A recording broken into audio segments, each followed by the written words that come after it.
Hey, what's happening? What's going on, everybody? My name is Matthew, in case you don't know who I am. Welcome to this YouTube channel where we talk about day trading futures. We're currently in a series for the $25,000 funded account. So let's go ahead and get into today's recap. I did forget to film a video yesterday, so I'm just going to go ahead and give you the brief update. We were down $80 yesterday. We had some technical difficulties, and my NinjaTrader was disconnecting, as was my partner's, and it just was not a really solid day. We had the right looks, too tight of stops, and technical difficulties. So $80 down yesterday. Today we are break even. We're down $23.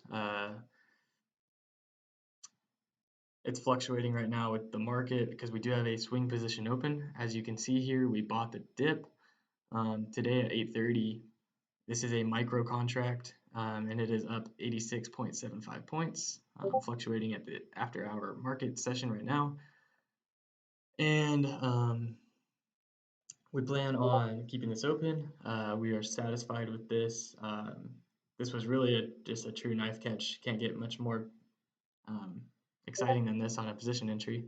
As far as our scalps, had a couple winners here, had a couple losers, just all over the place, kind of, which is why we are sitting basically break even after a day.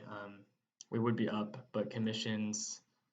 So open P&L 171, close 105. So obviously that is a positive alpha, but commissions took us down.